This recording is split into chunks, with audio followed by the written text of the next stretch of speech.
주셨고 하나님의 성령으로 충만한 자유를 주셨고 아멘. 말씀을 들고서 지금 귀한 사자 목사님 하나님의 능력 가운데 붙들어 주시고 굶기지 않게 하시고 피곤치 않도록 하나님께서 영혼간에 강건한 은혜를 하여 주시옵소서. 아멘. 감사합니다. 찬양합니다. 우리 주 예수님의 이름으로 기도했습니다. 아멘. 자, 오늘 이제 오전 시간은 12시까지 하네요. 쉬지 않고 이제 스트레이트로 할 거니까. 어제 우리가 이제 사무엘상 31장까지 사울의 죽음까지 봤습니다. 그러면 이제 사무엘상부터 역사의 시대에 중요한 전환점이 된다고 그랬죠. 사사시대에 왕이 없으므로 백성이 각기 소견에 오를 대로 행하던 때, 다른 말하면 혼란이 반복되던 시대에 하나님은 이제 어떻게 해서 한 왕을 세워서 왕이 다스리는 왕정 시대로 전환해 가는 겁니다. 전환을 가죠. 그래서 하나님께서 다윗을 왕으로 예선했는데 백성들이 하나님이 예선한 왕을 우리를 위해서 세워달라고 요구한 게 아니라 자기들이 고안한 자기들이 택한 자기들이 요구를 만족시켜 줄 수 있는 그런 왕을 요구했어요. 그래서 택해서 세워진 왕이 누구냐? 사울 왕이죠. 그러니까 사울은 하나님이 예선한 왕이 아니라 인간이 택한 왕. 그러면 사울이 다스리는 사울 왕국은 어떤 왕국인가? 인간 왕국이죠. 인간 왕국은 어제 이제 본 것 같이 죽음으로 끝났어요. 다른 말은요, 전적 부패, 전적 타락한 인간은 하나님 앞에 스스로 나아갈 수 없다는 것을 보여주죠. 이게 사울이 죽고 하나님이 예선한 다윗이 왕에 올라서 다스린 시대가 이제 사무엘 하 시대입니다. 하 시대. 그러면 이제 사무엘 하 시대는 참 우리 성경에서 중요한 전환점 중에 하나죠. 그럴까? 우리 마태복음 1장 16절을 한번 읽어봅니다. 1장 17절.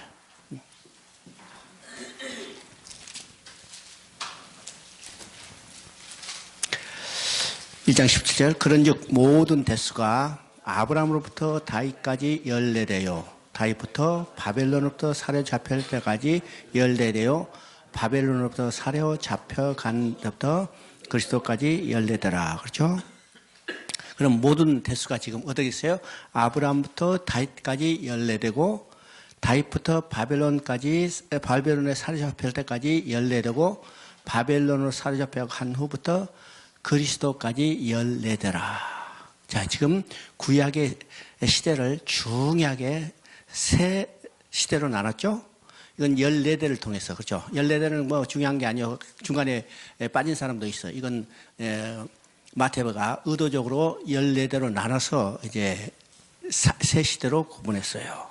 그럼 보세요. 아브라함부터 다윗까지, 다윗부터 뭐예요? 바벨론까지, 바벨론 포로로 끌려서 그리스도까지, 그렇죠? 그럼 이건 어떤 의미인가? 아브라함부터 다윗까지는 하나님께서 아브라함에게 내가 큰 나라를 이루시겠다고 약속한 것을 성취하기 위해서 왕정을 준비하는 기간입니다. 그죠? 왕정을 준비하는 기간. 그래서 야곱을 이스라엘로 바꿔주시고 야곱의 후손 가운데 야곱의 후손 유다 지파 가운데 왕이 태어날 것을 예언하고 그 다음에 유다 후손 가운데 다윗을 왕으로 준비했죠. 왕으로 준비했어. 그래서 이것은 왕정을 준비하는 과정입니다. 왕정을 준비하면요. 그 다음에 이제 다윗부터 바벨론 포로까지. 그래서 아브라함에게 큰 나라를 약속하고 큰 나라를 다스리기 위해서 왕을 준비시키고 이제는 다윗을 왕으로 준비해서 이제는 사무엘하에서는 하나님이 예선한 다윗이 왕에 올라서 다스리는 왕국이 세워지죠? 왕국이 세워져요. 근데 이 왕국이 어떻게 돼요? 쇠퇴해 가는 과정이 바로 다윗부터 바벨론까지요. 다윗이 세워진 왕국이 영원히 간 게 아니라 어떻게 해요? 그 왕국도 쇠퇴해 갔어요. 그래서 결국 멸망을 말했죠? 그것이 바벨론까지입니다. 그러면 하나님의 계획은 실패한 것인가? 아니라는 거예요. 다윗을 준비해서 왕위에 올랐지만은 그것은 그림자에 불과하고 그것도 결국 쇠퇴하죠. 그러면 궁극적으로 누구에서 다스릴 왕국인가? 예수 그리스도였어요. 그래서 바벨론으로부터 예수 그리스도까지는 다윗 왕국에 세워져서 그것이 결국 쇠퇴했지만은 하나님은 실패하지 않으시고 그 왕국을 다시 준비해서 예수 그리스도에서 다스릴 왕국을 준비하는 과정이라는 사실을 우리가 우리에게 보여줍니다. 그럼 그 중요한 전환점이에요. 바로 다윗이요. 다윗이 계속해서 성경은 다윗이 왕인 것을 강조하죠. 왜요? 다윗은 영원한 왕이 되실 예수 그리스도를 예표하기 때문입니다. 그래서 지금 마태복음의 족보도 바로 그 관점에서 기록되어 있습니다. 그 관점에서. 여러분 이제 마태복음 1장의 족보 6절을 보면 뭐예요? 이새는 다윗 왕을 낳으니라. 다윗은 우리아를 아내에서 솔로몬을 낳고. 여기서 이 족보 가운데 유일하게 그 관직이 붙어 있는 사람이 누구냐면 다윗이요. 그렇죠? 다른 사람 다 이름만 써져 있는데 유일하게 다윗에게만 왕이라는 관직이 붙어 있어요. 여러분 족보에는 일반적으로 참 관직 잘 안 쓰는데 여기에 관직을 딱 써놨어. 왕이라는 관직. 그러면 다윗이 왕이요. 그래서 이 왕으로 세워질 다윗을 중심으로 모든 족보가 되어 있죠. 되어 있어요. 그 다음에 14라는 숫자도 히브리식 게마트리아에 의해서 14는 곧 누구의 숫자냐 하면 다윗의 숫자예요. 그죠? 핵심이 다윗이죠. 그러니까 성경에서 다윗의 이치가 얼마나 중요한 것을 우리가 보게 됩니다. 이 다윗이 다스리는 나라가 어떤 나라인가? 곧 사무엘하의 다윗 왕국입니다. 다윗 왕국이죠. 그러면 사무엘하가 이제 크게 어떻게 구성되냐면 1장에 보면 이제 사울이 죽고 2장에 다윗이 왕위에 올랐어요. 그죠? 그래서 나라를 다스리죠? 그래서 10장까지는 다윗 왕국이 번성해 가는 과정을 보여줍니다. 번성해 가는 과정을 보여주죠? 그런데 11장에 다윗도 범죄하게 되죠. 범죄하게 돼요. 이 다윗도 범죄하게 된다는 것은 뭔가? 인간은 누구도 범죄할 수밖에 없다는 사실을 보여주는 겁니다. 다윗이 아니요. 누구라도 범죄할 수밖에 없다. 왜일까요? 인간은 죄성이 남아있기 때문에 그가 하나님의 택안 받은 사람이라도 범죄할 수밖에 없다는 사실을 보여주죠. 그래서 7장에 보면 다윗에게 약속을 주셔요. 이것을 우리가 다윗 언약이라는데 그 언약 속에 어떤 내용이 들어있는가? 너희가 만일 범죄하면 사울에게서 빼앗은 것 같은 은총은 빼앗지 아니하고 사람 매와 인생 채찍으로 징계하리라. 그죠? 징계. 그래서 11장에 다윗이 범죄했어요. 범죄하고 그 후반부의 대부분 내용은 어떤 것인가? 다윗이 범죄한 것에 대한 징계죠. 징계 내용이 기록되어 있어요. 그리고 24장에 가서 교훈한 것이 있습니다. 24장에 다윗이 인구조사를 하죠. 인구조사. 이것도 다윗이 범죄할 수밖에 없다는 사실을 다시 보여주는 겁니다. 그죠? 다윗도 범죄할 수밖에 없어. 그가 교만한 마음이 들어서 어떻게 해요? 하나님의 주권을 넘보는 겁니다. 이것이 인구조사예요. 그렇기 때문에 하나님의 주권을 넘보는 그 교만함을 꺾어야죠. 그래서 거기서 또 징계를 받는 것을 보게 되죠. 다윗이 이 징계를 받을 때 그가 회개하고 어떻게 했어요? 하나님 앞에 번제를 드려야 할 때 하나님께서 번제 드릴 자리를 정해줬어요. 그 자리가 어떤 것인가? 아리우나의 타작마당. 아리우나의 타작마당이죠. 하나님이 번제할 자리를 지었어. 이 번제할 자리는 어떤 자리가 되느냐? 솔로몬이 후대에 가서 성전을 지은 터가 됐죠. 성전을 지어요. 그러면 다윗의 범죄를 통해서 다윗의 죄를 깨닫고 번제를 드려요. 그리고 그 자리를 하나님이 지정해 주심으로 성전은 뭘 의미해요? 예수 그리스도를 예표해요.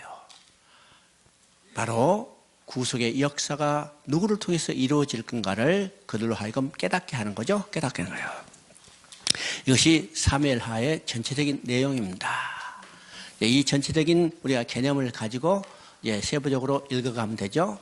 그래서 오늘 시간이 많지 않으니까 이미 다 사무엘하 끝났어요.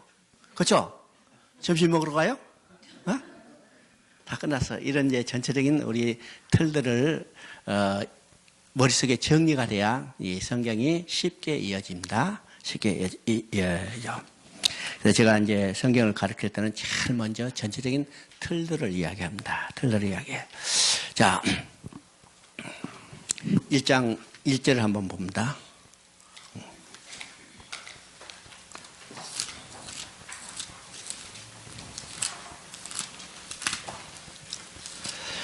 자, 1장 1절. 사울이 죽은 후에 다윗이 아말렉 사람을 쳐 죽이고 돌아와 다윗이 시글락에서 이틀을 머물더니, 그때 어떤 사람이 찾아냐면 아말렉 사람이 하나님을 찾아가지고 사울의 왕관을 가져가지고 내가 사울의 왕관을 가져가신다. 다윗에게 지금 바치는 장면이 1장의 내용입니다. 1장의 내용이요.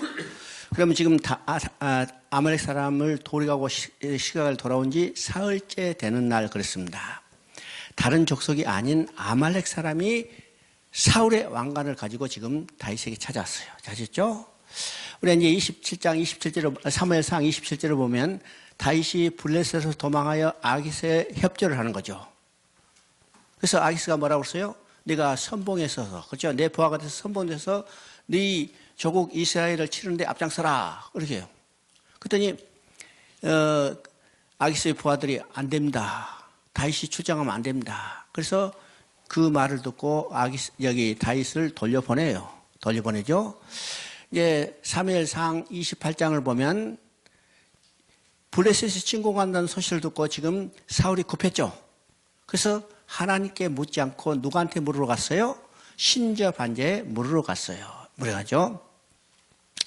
자, 29장을 보면 어떻게인가? 지금 아기스로서 추방당한 다윗이 자기 고향에 돌아보니까, 자기 거처에 돌아보니까, 거처 그 시길락에 돌아보니까 어떻게 해요? 다 아말렉에서 다 자기 가족들이 다 여기 끌려갔어요. 끌려갔죠.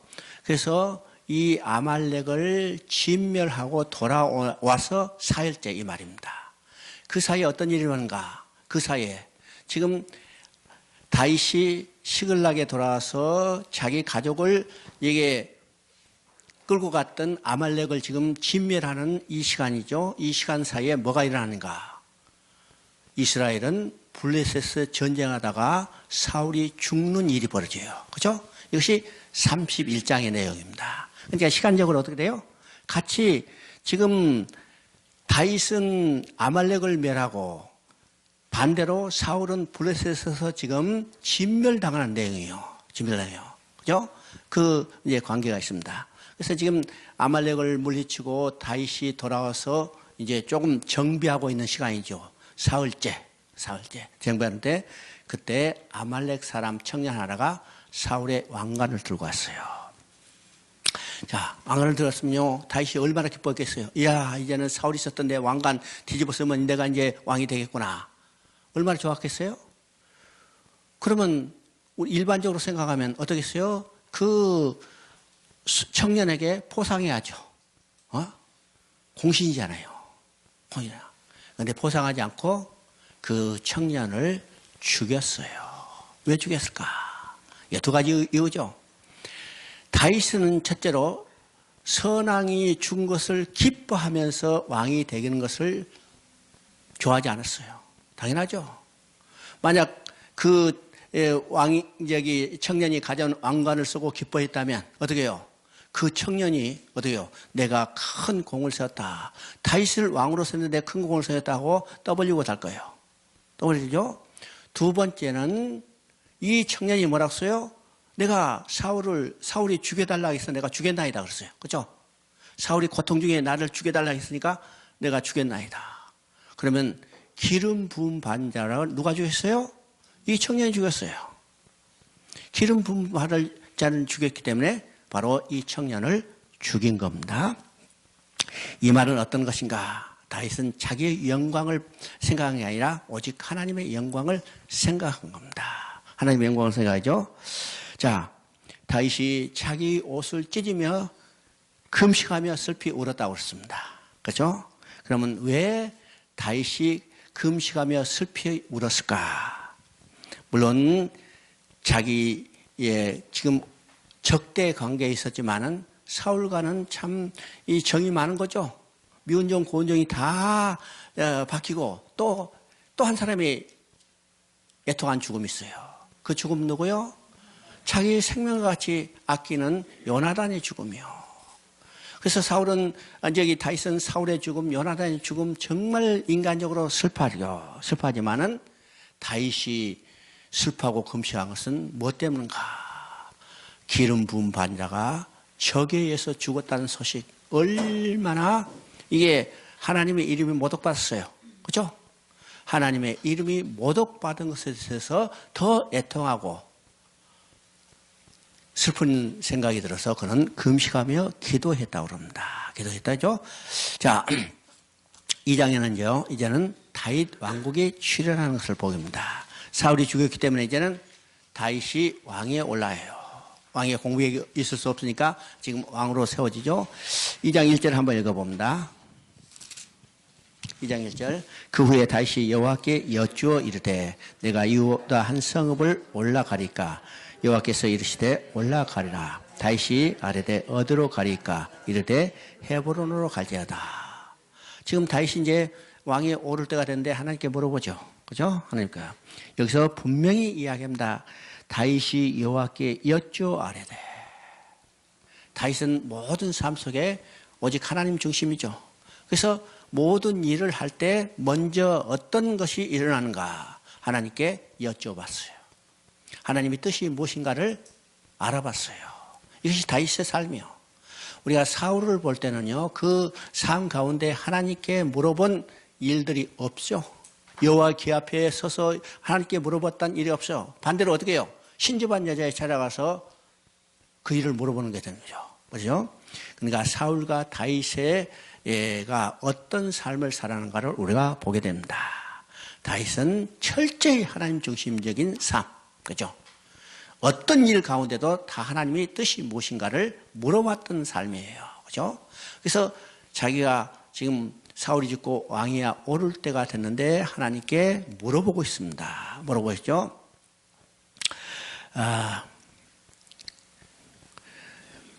그래 하나님께서 뭐라고 했어요? 올라가라. 올라가랬죠? 다윗의 하나님께 물음에 대해서 하나님이 지금 뭐라고 응답해 주신가? 올라가라고 했어요. 하나님께서 다윗을 왕으로 세우며 다윗 편이라는 것은 결정적인 아주 증거가 바로요. 올라가라. 어디로 올라가라고 했어요? 헤브론으로 올라가라고 했어요. 헤브론은 어떤 땅이요? 헤브론은 어느 땅이에요? 아브라함이 최초의 제단을 쌓고 번제를 드렸던 자료가 헤브론입니다. 이게 창세기 13장 18절에 나오죠. 아브라함이 애굽에 내려갔어요. 하나님께서 아브라함을 강제적으로 끌어올렸어요. 끌어올려서 그가 다시 돌아와서 헤브론에서 제단을 쌓고 하나님께 번제를 드렸죠. 그러면 또 그 헤브론이 어느 땅인가? 창세기 23장이 나오죠. 아브라함이 아내 사라가 죽어서 그 제사를 여기 장례를 들 때 그 땅이 없잖아요. 묘지들 땅을 샀어요. 그 산 땅이 뭐냐면 헤브론이라. 그죠? 헤브론이라. 그래서 헤브론은 어떤 땅인가? 약속의 땅이에요. 또 유다 지파 갈렙이 가나안 땅에 들어가서 어느 땅을 분배받았는가? 바로 헤브론 땅을 분배받았어요. 분배받았죠? 그러면 이 헤브론이 어떤 의미가 있는가를 봐야죠. 이 헤브론은 하나님께서 400세겔을 주고 자기 소유로 확정한 땅, 하나님이 우리에게 주시로 약속한 땅이다. 그래서 그 땅에 누구를 묻었어요? 아브람도 장례되고 그게 이삭도 그게 묻히고 야곱도 묻히고 사라를 묻히고 리브가도 묻히고 레아도 묻혔어요. 이건 어떤 의미인가? 하나님이 우리에게 우리 후손에게 주시로 약속한 땅이다. 그때 하나님의 약속과 그들의 믿음을 묻은 땅입니다. 믿음을 묻은 땅이죠. 이 땅에서 누가 태어나는가? 여자 후손이 태어나고 여자 후손이 활동한 지역이에요. 그러면 유다 지파의 왕으로 등극한 다윗이 어디서 등극하는가? 다른 땅이 아니라 어느 땅? 헤브론 땅에서 등극하는 거예요. 그래서 하나님이 헤브론으로 올라가라요. 하나님 헤브론 올라가죠? 헤브론에서 왕으로 세워지는 것을 우리가 봅니다. 8절부터 32절까지는 이제 반대로 이스보셋이 이스라엘 왕이 됩니다. 자, 이스보셋은 생각했죠. 우리 아버지가 사울이었어. 옛날 왕이니까 내가 당연히 어떻게 해요? 왕위를 계승해서 이 나라를 다스리겠다 이 생각이죠. 그걸 누가 부추겼냐면 아브넬이라는 사울의 장군이었던 한 사람이 이스보셋을 부추겨서 야 네가 왕이야. 네 아버지 왕이었는데 왕이 네가 계승해. 이렇게 해서 부추겨서 아마 왕으로 삼았을 겁니다. 삼았겠죠? 자, 아브넬과 이스보셋의 관계는 완전히 딴 사람이 아니라 형제 관계예요. 5천 정도 되는 형제 관계죠. 그러면 사울이 죽자 아브넬은 야심이 생겼죠. 야심이 생겼어. 내가 왕자 되는 이스보셋을 왕으로 삼아서 어떻게 해요? 실권은 자기가 쥐고 흔들겠다는 거예요. 이런 생각이 든 거예요. 오늘도 이제 앞세워서 실권을 가지고 있는 사람들 있죠. 옛날에 이제 왕정 시대에 섭정하는 사람들 이런 거 많이 있었어요. 우시아도 자기 아들 요담을 왕으로 내세워놓고 뭐래요? 뒤에서 10년 동안 섭정을 했어요. 섭정을 했어요. 이 권세욕이 얼마나 큰가. 이제 중국에도 한때 이제 후진타오가 주석을 할 때 실제적인 실권자는 누구였냐면 장지엄인이에요.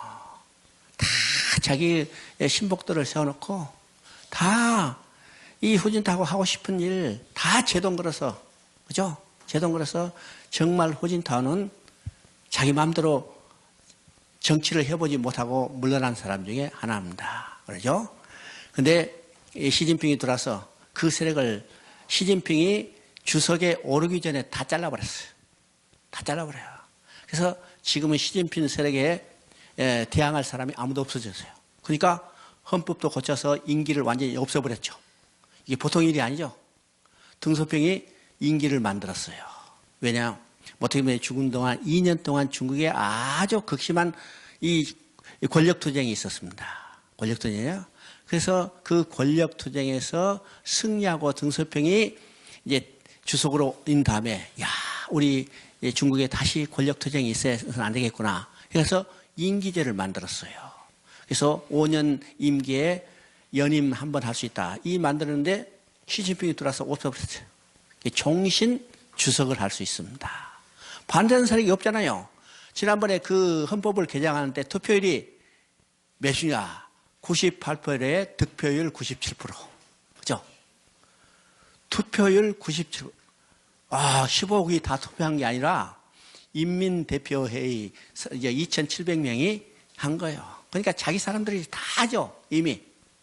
반대가 없으면 안 되니까 몇 사람 반대하게 만들어 놓고 98% 투표에 97% 득표.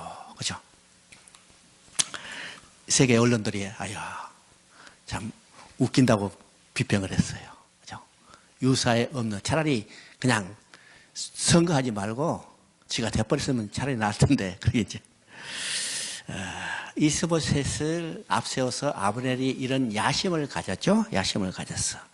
근데 지금 이스보셋이 왕에 오른 것이 어딘가? 여러분 이제 성경을 한번 봅니다. 이 8절에 보니까 뭐라 써요? 아브넬은 이스보셋을 데리고, 그죠? 여기 봐요. 지금 순서가 아브넬이 이스보셋을 데리고, 그러니까 누가 주권자예요? 이스보셋이 아니라 아브넬이에요. 그래서 마하나임으로 건너갔다 왔어요. 마하나임에 가서 그곳에서 왕으로 삼았다니까 지금 아브넬이 이스보셋을 가지고 주물럭거리는 겁니다. 주물럭거리죠? 자, 마하나임으로 갔다는 것은 요단강 동편입니다. 그죠? 요단강 동편은 근본적으로 하나님의 약속의 땅이 아니요. 요단 서편. 그죠? 그 가나안 땅이 하나님의 약속의 땅인데 지금 어디게요? 요단강 동편 마하나임으로 갔다는 것은 하나님의 약속의 땅을 떠났다는 거죠. 떠났어요. 약속의 땅을 떠나서 그가 거기다 이스보셋을 왕으로 삼았다는 것은 이건 하나님이 인정하는 정통적인 왕이 아니라는 사실을 우리가 깨닫게 됩니다. 여러분, 하나님은 가나안 땅에 들어가서 가나안 땅, 곧 가나안 땅을 뭘 예표하냐면 천국을 예표하네요. 거기서 왕이 다스리는 메시아 왕국, 하나님 나라 메시아 왕국을 예표하기를 원했어요. 그런데 지금 이스보셋은 가나안 땅을 떠나서 마하나임으로 갔어. 마하나임으로 갔죠. 그죠? 성경에 이제 하나님을 떠난 사람들의 모습을 보게 되죠. 제일 먼저 어디서 나타나는가? 창세기 4장 16절에 나타나요. 창세기 4장 16절 누가 떠났어요? 가인이 하나님을 떠났어. 그죠? 가인이 하나님을 떠났어요. 떠났죠? 그래서 그리고 또 어디서 나타나는가? 우리가 창세기 35장을 보면 나타납니다. 36장을 보면 나타나는데 그때 야곱이 돌아와요. 그죠? 야곱이 돌아와. 야곱이 지금 32장에 돌아오지만은 야곱은 32장에서 베델로 가지 않고 어디로 갔어요? 세겜으로 갔어요. 그죠? 약속의 땅으로 가지 않고 세겜으로 갔어.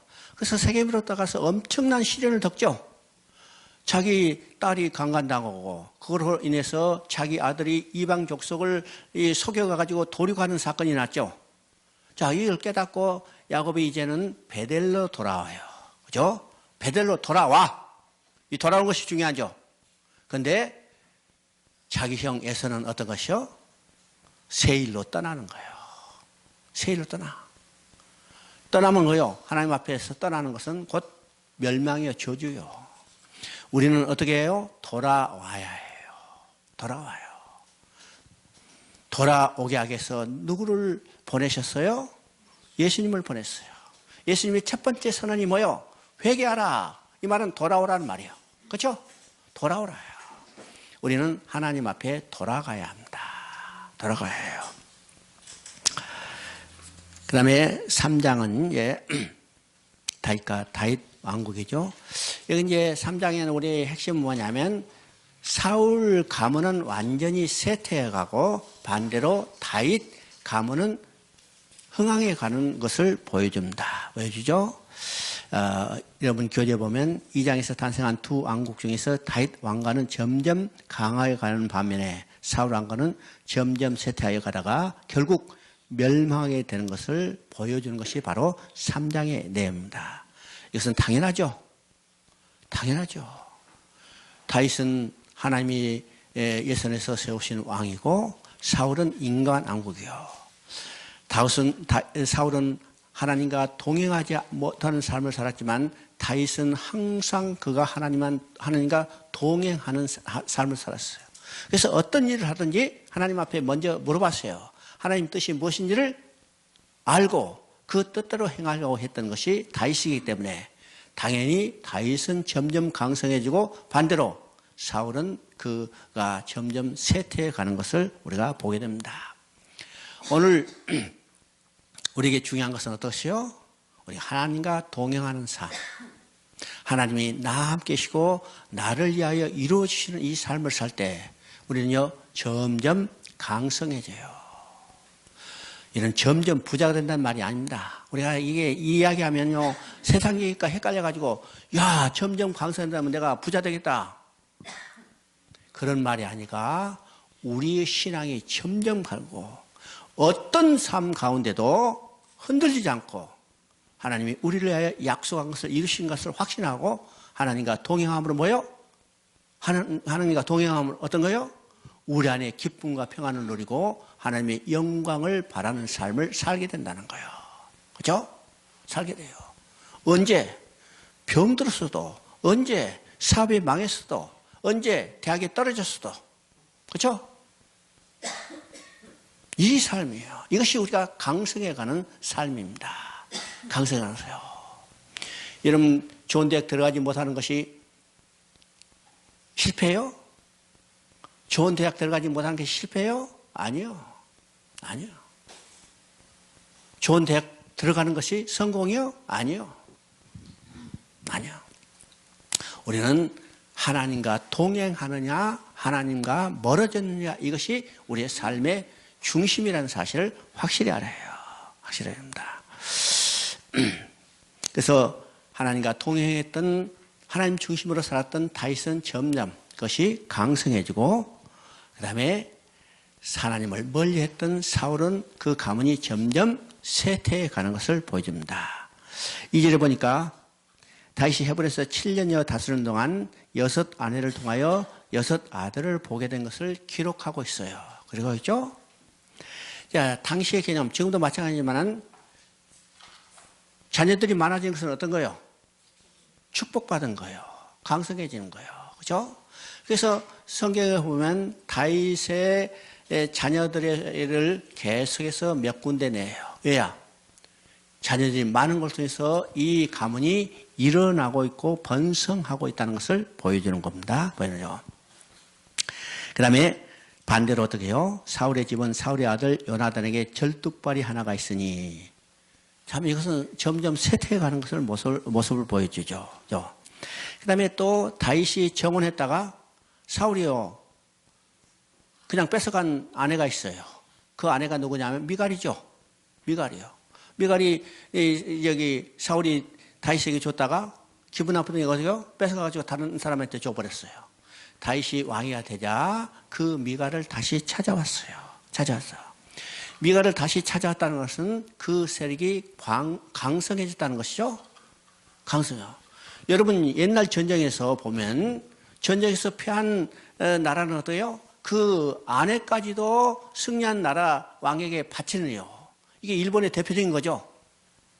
그러면 아내를 되찾았다는 것은 어떤 것이요? 그 나라가 강성해졌다는 겁니다. 강성해져. 반대로 어떻게 했어요? 사울의 가정은 그죠? 사울의 애첩을 그 군장이었던 아브넬에게 뺏기는 모습을 보죠. 뺏기는 모습.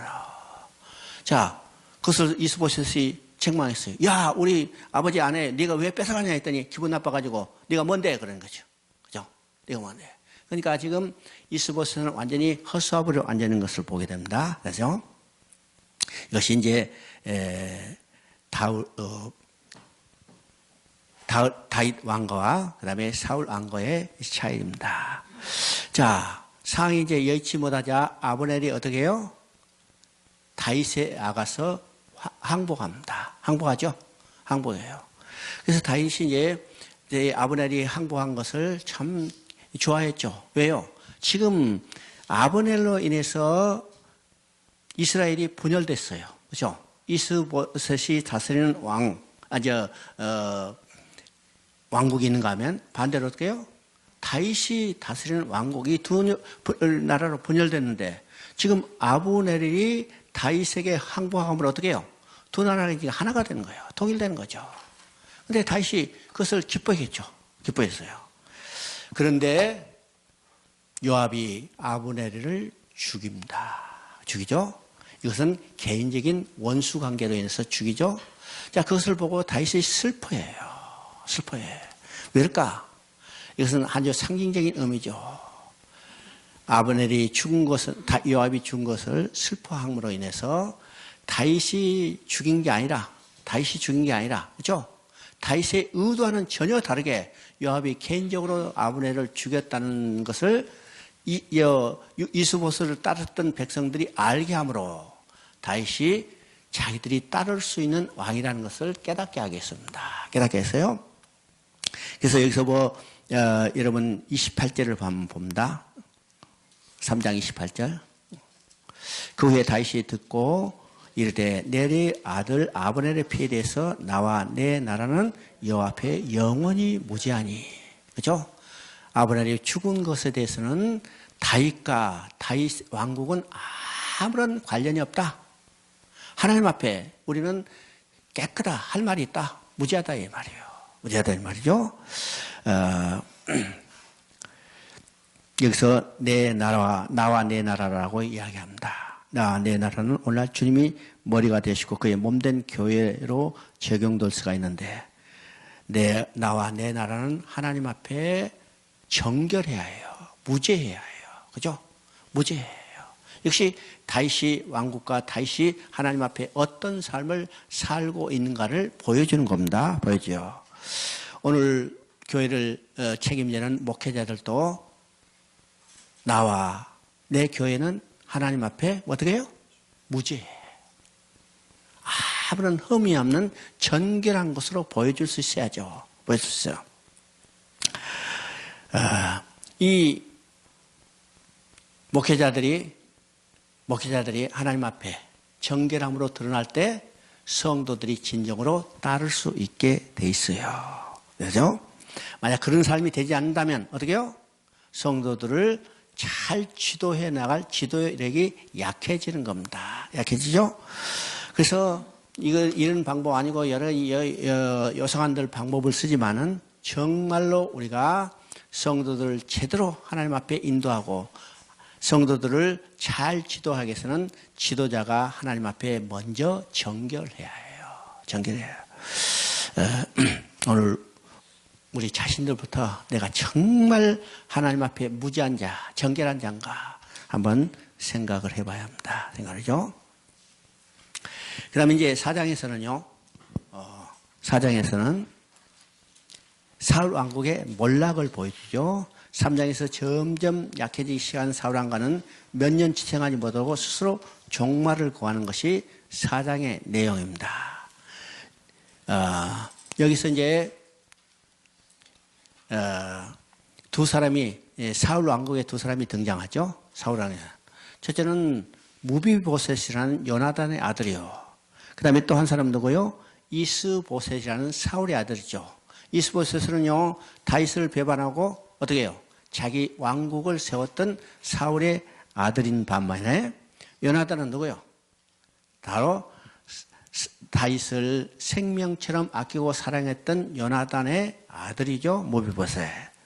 이제 사울의 아들 이스보셋은 왕이고 요나단의 아들 무비보셋은 절뚝발입니다. 그러면 이 신분적으로 비교할 때 엄청나게 차이가 있죠. 그죠? 하나는 왕이요, 하나는 절뚝발이. 자, 오늘날 이제 생각해 보세요. 오늘날은 지금 장애에 대한 참 여러 가지 좋은 조건이지만은 옛날에 장애인 하면 정말 사회적으로 천대받았어요.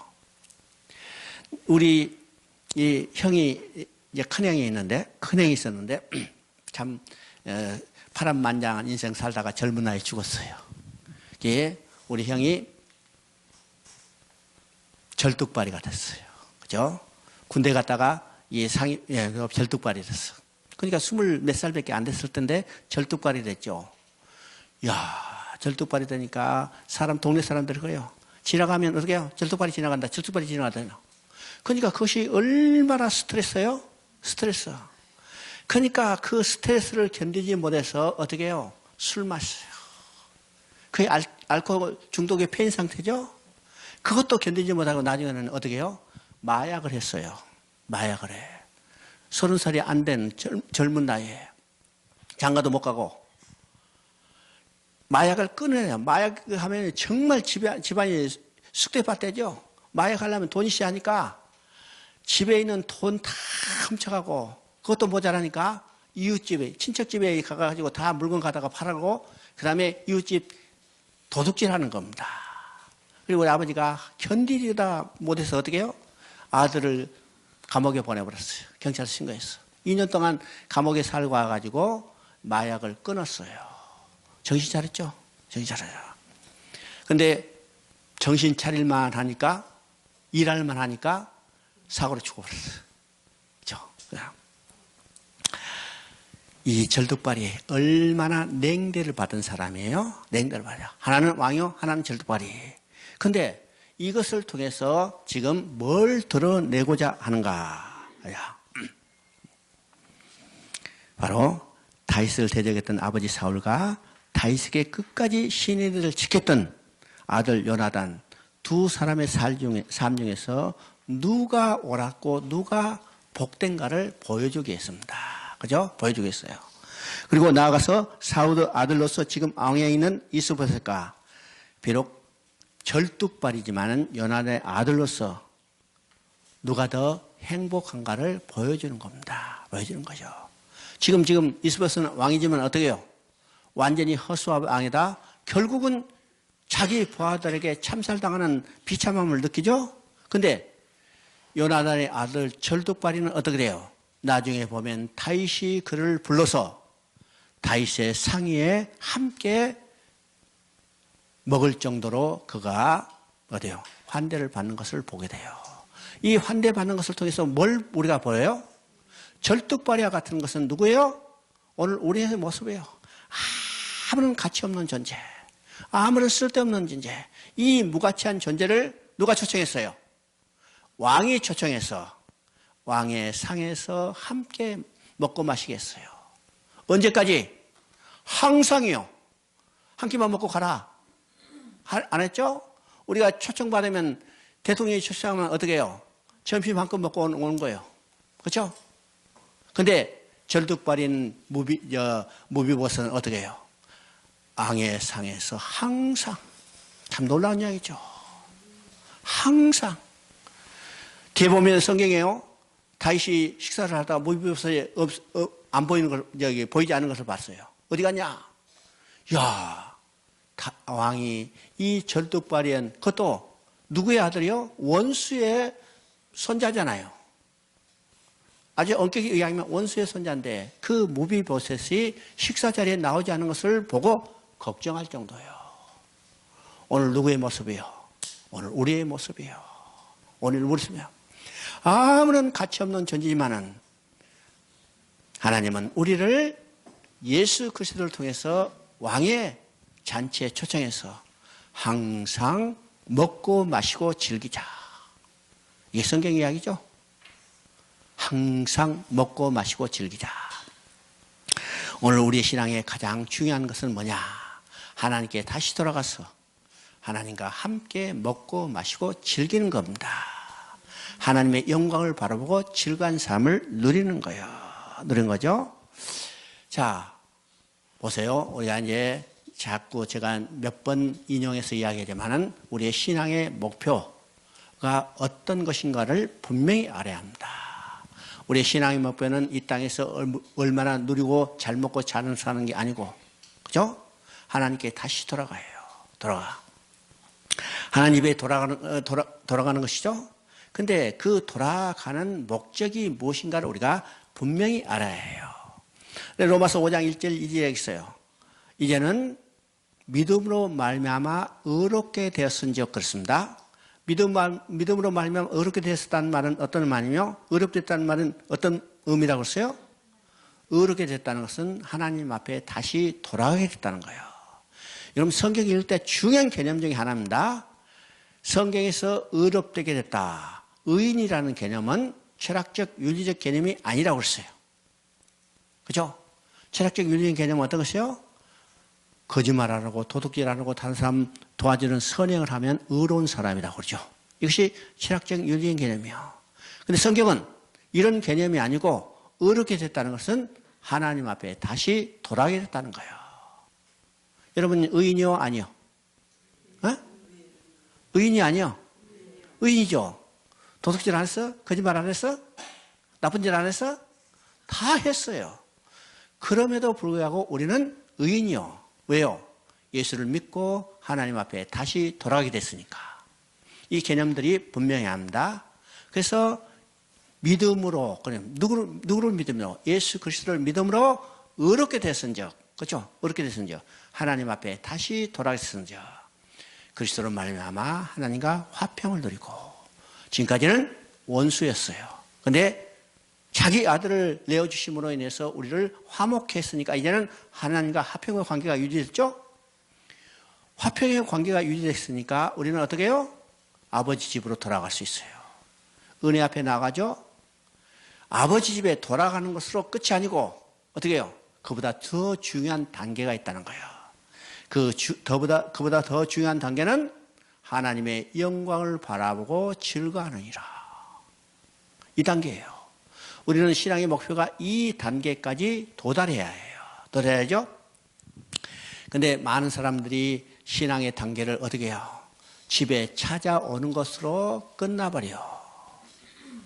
집에 찾아오는 목적이 또 뭔가? 목적이 뭐요? 시집간 딸이 아버지를 찾아온 목적어, 친정집에 온 목적어 똑같죠? 시집간 딸이 친정집에 왜 왔어요? 왜 왔어요? 보따리 싸가지고 왔죠. 그죠? 빈 보따리 싸가지고 바리바리 싸가지고. 목적이 무엇을 얻어갈까? 무엇을 얻어갈까? 우리는요, 신앙생활이 그런 것에 수준에 머물러. 그래서 하나님께 나와. 목적이 뭔가? 어떻게 하면 잘 먹고 잘 살까? 이게 목적이죠. 잘 먹고 살까? 근데 우리가 하나님 앞에 다시 돌아가는 목적은 하나님의 영광을 바라보고 즐거운 삶. 이것이 누가복음 15장에 나오는 아들에 대한 이야기입니다. 아들에 대한 이야기요. 누가복음 15장 아들에 대한 이야기는 우리가 우리 신앙의 목표를 가장 아주 적절하게 비유로 표현했어요. 비유했죠. 이것을 우리가 잘 의미해 봅니다. 자, 둘째 아들이 아버지의 재산을 팔아서 돈을 만들어서 타국동에 갔어요. 거기서 창기들과 먹고 마시고 다 돈을 이제 탕진했죠. 돈이 없으니까 먹을 것이 없어. 그래서 어디로 갔어요? 돼지치린 집에 들어갔어. 그건 머슴살이었어. 거기도 먹을 것이 없으니까 어떻게 해요? 배가 고프잖아요.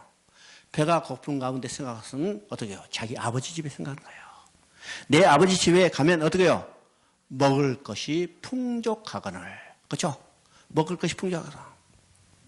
그래서 그 아들이 배가 고프니까 견디지 못하고 먹을 것이 풍족한 아버지 집에 돌아왔어요. 아버지들이에요. 아버지를 만나자 뭐라 써요? 아들이라 부르기로 부끄러우니 종으로 하나 삼아주세요. 그럼 생각해 보세요. 부잣집, 특별히 또 아버지 집에 돌아왔으면 종이 되면 어떻게 돼요? 평생 배고플 일은 없잖아요. 배고플 일은 없어. 그러니까 종으로 하나 삼아주세요. 이 아들은 집에 돌아온 목적은 뭐예요? 순전히 이 줄인 배를 채우기 위한 목적이에요. 줄인 배를 채우기 위한 목적이죠. 근데 아버지는 어떻게 해요? 아버지는 죽었다가 살아난 내 아들. 그죠? 더러운 옷을 벗기고 신발을 갈아 신기고 어떻게 해요? 살찐 송아지를 잡아서 우리가 먹고 마시고 즐기자. 먹고 마시자. 지금 다윗이 절뚝발인 무비엇을 초청해서 어떻게 해요? 상에서 항상 먹게 하는 거예요. 오늘 절뚝발이와 같은 우리를 하나님이 부르셔서 하나님의 잔치에 초청받아서 그 자리에서 하나님과 더불어 항상 먹고 마시고 즐기게 되는 거죠. 즐기게 되는 겁니다. 그 다음에 이제 5장을 봅니다. 5장. 5장은 이제 지금 2장에서는요. 유다 지파의 왕으로밖에 세워지지 않았어요. 헤브론에서. 근데 5장에 가서는 전 이스라엘 전체 통일 왕국의 왕위로 오르는 내용을 우리가 보게 되죠. 그래요. 자, 드디어 다윗이 이스라엘의 그러니까 유다의 왕, 즉 통일 왕국이 된다. 그런데 이 불행하게도 이 이스라엘과 유다는 지금 다윗에 와서 통일 왕국이 됐는데 어떻게 해요? 다시 솔로몬 아들이 와서 다시 분열되는 것을 우리가 보게 됩니다. 보게 되죠? 다윗이 30세 왕에 나아가 40년간 다스리는데 헤브론에서 7년 6개월 동안 유다를 다스렸고 예루살렘에서 30년 동안 이스라엘과 온 유파를 다스렸습니다. 그러므로 지금 통일 왕국의 왕이 된 것은 나이가 38 정도 이제 되는 거죠. 그래서 그가 지금 사무엘상 16장에서 기름 부음 받은 지 몇 년 전이냐? 약 20년의 세월이 흘렀어요. 20년의 세월. 그러니까 실제로 사울로부터 죽음을 피해서 도망 다니는 기간은 몇 년 정도 되겠어요? 학자들은 대강 10년을 이야기합니다. 10년. 뭐 정확히 몇 년 차이지만 10년. 10년 동안 다윗에게는 어떤 기간이었는가? 왕으로 기름 부음 받은 후에 왕이 돼서 다스릴 훈련. 또 다윗이 온전히 하나님만 의지하고 고난 가운데 하나님의 구원을 의지할 수 있는 훈련을 받은 기간이 약 10년입니다. 10년. 10년이 짧지 않죠? 우리도 예수 믿고 구원받았다면 뭐가 있다는 것이요? 훈련의 기간이 있다는 거예요. 훈련의 기간이 있어. 그래서 이 훈련을 어떻게 해요? 달게 받아야 해요. 왜요? 이 훈련을 통해서 온전하고 구별하여 조금도 부족함이 없이 만드신 하나님의 계획이 있다는 거죠. 계획이 있다는 거예요. 이 훈련을 가정을 거쳐야 더 성숙하고 안전한 자로 변해가기 때문이요. 변해가죠. 그래서 다윗에게도 기름 부어서 왕으로 삼았지만은 훈련의 기간, 짧지 않은 훈련의 기간을 거치고 이제는 드디어 사울이 죽고 헤브론에서 유다의 왕이 됐다가 또 그로부터 뭐요? 7년 6개월이 지난 후에 이제는 드디어 통일 이스라엘의 왕으로 이제 나타난 것을 보게 됩니다. 자, 이스보셋 죽자 이스라엘의 모든 지파가 헤브론에 와서 다윗에게 우리 왕이 되어달라고 요청하는 겁니다. 지금 이 백성은 어떻게 해서요? 이스보셋을 따랐던 백성들인데요. 근데 이스보셋을 따랐던 백성들이 이스보셋 죽자 이제는 다윗에 와가지고 우리 왕이 되어달라. 그죠? 자기들이 왕이 되어달라고 요청할 때 그냥 정당한 사유가 있어야죠. 그 사유를 지금 이야기합니다. 여러분 이제 교재에 보면 보소서 우리는 왕의 골육이니라. 그렇죠? 이스라엘 12지파죠. 이스라엘 12지파에 이렇게 그것이 잠시 나눠졌다가 다시 이제 와서 우리는 본래 왕의 권력이다. 그죠? 자, 두 번째, 사울이 우리의 왕이 되었을 때도 이스라엘을 거느려 출발하게 되는 왕이 다윗이 왕이었다는 거예요. 그죠? 이미 다윗에게 기름 부음 받을 때였어요. 사울에게는 악령이 임했어요. 사단이 종노를 하게 됐어요. 그래서 하나님이 세우신 왕을 죽이기 위해서 계속 대적하는 역사죠. 대적하는. 그러니까 실제적인 왕은 누구냐면 사울이 아니라 다윗 당신이었어요. 이제는 때가 되니까 명실상부하게 우리 왕이 되어주세요. 이렇게 얘기합니다. 세 번째는 여호와께서도 왕에게 말씀하시기를 내가 내 백성 이스라엘 목자가 되며 이스라엘의 주권자가 되리라 하시느니라. 이건 하나님이 다윗을 왕으로 세우셨다는 거예요. 이게 최종적인 권위죠. 그래서 이스라엘 백성들이 나와서 다윗에게 왕이 되어달라고 요청합니다. 그래서 6절부터 9절까지로 보면요. 이제 예루살렘에서 다윗이 통일 이스라엘의 왕으로 등극하게 되는 겁니다. 그죠? 그러면 지금까지는 헤브론에서 다스렸는데 어디로 옮겼어요? 예루살렘으로 옮겼어요. 예루살렘에 옮겨서 통일 이스라엘의 왕이 되고 그 수도는 뭐냐면 예루살렘이 됐죠. 예루살렘이죠. 왜 예루살렘이에요? 메시아 왕국은 예루살렘. 그렇죠? 예루살렘은 어떤 것이요? 평강의 왕이 다스리는 이 터가 예루살렘이에요. 샬렘은 평강이죠. 그러니까 평강의 왕이 다스리는 터가 뭐냐면 곧 예루살렘이에요. 예루살렘. 자, 예루살렘이 수도가 될 것에 대해서는 어디서 지금 이야기냐면 창세기 14장이에요. 창세기 10장 누가 나타나요? 누가 나타나? 자, 아브라함이 자기 조카 롯을 지금 포로로 끌려간 중에 찾아왔어요. 찾아왔죠? 그 돌아오는 길에 두 사람이 나타났죠? 두 사람. 첫째는 소돔 왕이요. 또 한 사람은 멜기세덱이요. 멜기세덱. 그럼 멜기세덱을 뭐라고 표현해요? 샬렘왕 멜기세덱이라고 해요. 샬렘왕. 그죠? 그러면 샬렘의 옛자가 붙은 것이 지금 예루살렘이죠? 그 예루살렘. 평강의 왕이에요. 그러면 이 평강의 왕인 예루살렘이 여기 멜기세덱이 뭘 가지고 나왔어요? 포도주와 떡을 가져다 놨어요. 그럼 포도주와 떡을 가졌다는 것은 우리가 뭘 연상이 돼요? 예수님께서 마지막 유월절 밤에 자기 떡을 떼면서 이 떡은 너희를 위하여 찢긴 내 살인이 받아 먹어라. 잔을 하면서 이 잔은 너희를 위하여 흘린 내 피니 받아 마시라. 그럼 이 떡과 그때 포도주. 이 떡과 포도주는 예수님 자신을 가리키죠. 그러면 예루살렘은 누가 다스릴 건가? 메시아가 다스릴 메시아 왕국이 이를 이야기하죠. 그러면 그 메시아 왕국 예루살렘에서는 누가 다스리는가? 메시아를 예표하는 다윗이 다스려요. 그래서 바로 다윗이 예루살렘의 최초로 통일 왕국의 왕으로 등극하는 것을 우리가 보게 됩니다. 보게 되죠. 자, 다윗이 이제 그게 도읍을 정하고 한 일이 뭐냐면 언약궤를 옮겨오는 일입니다. 이것이 이제 6장의 이야기예요. 왜요? 다윗은 언약의 기초에 세워진 왕이기 때문에 예루살렘 메시아가 다스리는 왕국을 예표하는 그 자리에 바로 언약궤를 옮겨오는 것을 보게 됩니다. 자, 우리 11절 한번 읽어봅니다. 5장 11절.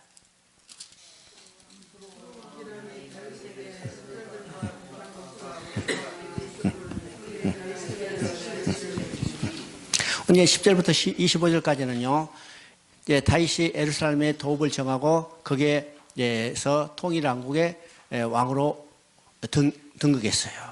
그러자 점점점 강성해졌다고 그러죠.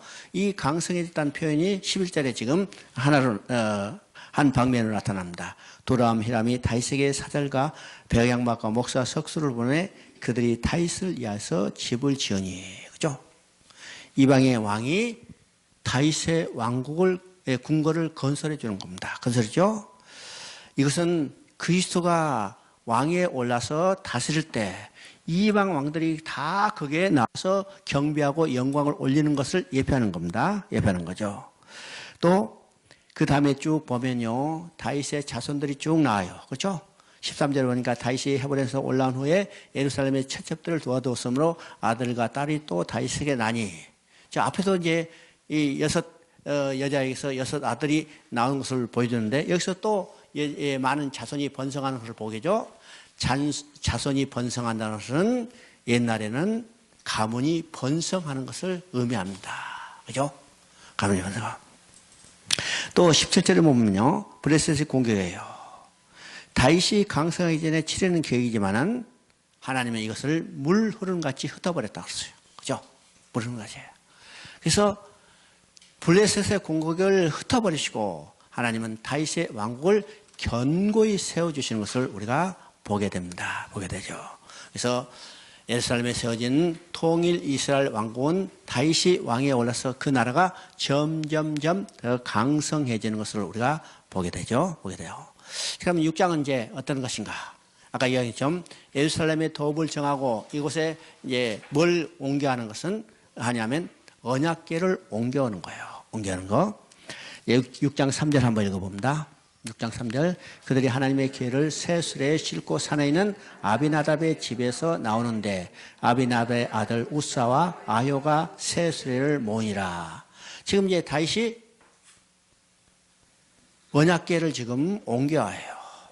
지금 사울 왕국과 다윗 왕국의 차이가 무엇일까? 이 언약궤를 옮겨오는 데 차이 있습니다. 사울 왕국은 어떤 왕국이었어요? 인간이 택한 사울이 왕위에서 다스리는 인간 왕국이었어요. 그래서 사울이 다스릴 때는 언약궤는 완전히 방치되어 있어요. 왜요? 언약궤를 가까이 할 필요도 없고 언약궤를 통해서 하나님의 뜻을 물을 필요도 없죠. 그래서 때문에 언약궤는 완전히 방치되어 있었는데 다윗이 왕위에 올라서, 그렇죠? 통일 왕국이 왕이 되자마자 제일 먼저 한 일이 어떤 일일까? 바로 방치됐던 언약궤를 옮겨오는 일입니다. 방치된 언약궤를 옮겨왔다는 것은 어떤 의미예요? 다윗은 언약의 기초에 세워졌던 왕인 것을 증거해 주는 겁니다. 증거해 주죠? 자, 이것이 이제 이 다음에까지예요. 다윗에게 주신 언약을 통해서 볼 수 있어요. 다윗은 언약의 기초에 세우기 때문에 다윗이 범죄했을지라도 어떻게 해요?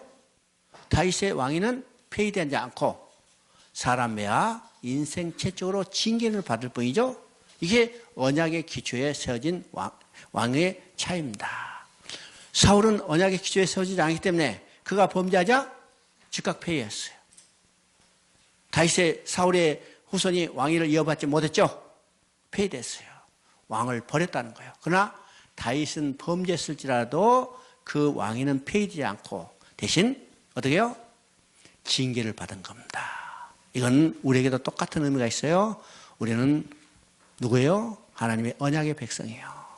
범죄할지라도 어떻게 해요? 은총은 빼앗기잖아. 그러나 범죄한 것에 대해서는 징계를 받는다는 사실을 우리가 알아야 합니다. 알아요. 자, 지금 다윗이 왕위에 올라서 제일 먼저 한 일이 언약궤를 옮겨오는 일입니다. 옮겨죠. 자, 거기에 3절을 보니까 그들이 하나님의 궤를 새 수레에 싣고 산에 있는 아비나답 집에서 나오는데 아비나답의 아들 우사와 아효가 그 새 수레를 모니라. 그죠? 수레라. 자, 8절 읽어봅니다. 8절. 여호와께서 우사를 치심으로 다윗이 분하여 그곳을 베레스 우사라 부르니 그 이름이 오늘까지 이르니라. 자, 이것은 어떤 내용이요? 지금 여기 새 수레를 만들어서 그 수레에다 언약궤를 싣고 그 운반의 책임자가 누구냐면 우사, 그죠? 우사가 지금 와요. 근데 소가 뛰니까 이게 수레가 떨어지려 하죠, 그죠? 그죠? 그러니까 어떻게 해요? 수레 떨어지지 못하도록 딱 잡아서 잡는 순간 어떻게 했어요? 우사가 죽었어. 우사가 죽었어. 그러면 야, 우리가 볼 때는 우사가 하나님의 궤가 떨어지지 않도록 꽉 붙들었다면 어떻게 했어요? 참 도와줘야 할 거 아니에요. 그것을 인해서 떨어지지 않았다면 우사는 출세했어야 할 거 아니에요. 그런데 거꾸로 죽었어요. 죽었어요. 그러면 이것이 어떤 의미일까? 어떤 의미일까요? 지금 새 수레에 옮겼어요. 새 수레에 옮겼어. 새 수레에 옮겼다는 것은 이건 하나님이 지시한 방법이 아닙니다. 하나님 지시한 방법이 아니요. 하나님은 우리가 앞에서 쭉 보면요, 하나님의 성막을 옮기기 위해서 레인의 사명을 다 펼쳤어요. 그죠? 얼마나 자세하게 이야기하는가. 레이 자손 중에 고라와 아삽은 뭘 짊어지고 가라. 어떻게 하라. 하나는 심지어 막대기 하나도 빼지 말고 다 한 사람 한 사람한테 사명을 줬어요. 여러분 그것이 얼마나 세밀한가 한번 보세요. 하면요. 수레를 옮긴다는 것은, 언약궤를 옮긴다는 것은 수레가 아닌 누구요? 사람의 어깨에 메고 옮겨야 해요. 이것이 하나님께서 그 백성에 지시한 방법이죠. 하나님이 그 백성에 지시한 방법인데 지금 다윗은 어떻게 했어요? 새 수레에 언약궤를 싣고 가는 거예요. 자, 인간 생각으로 볼 때는 얼마나 합리적이요. 그죠? 새 수레 맛있게 만들어가지고 거기다 하나님 언약궤 넣으면 얼마나 좋겠어요. 그죠? 사람 입으로 가면 얼마나 복잡해. 볼품도 좋잖아. 근데 하나님의 방법은 수레가 아닌 뭐요? 사람의 어깨에 메고 가기를 명령했어요. 그러니까 사람의 어깨에 메고 가라. 사람의 어깨에 메고 가라. 하나님은 인간과 교제하기를 원하시는 거예요. 그죠? 하나님은 인간과 교제하기를 원했어요.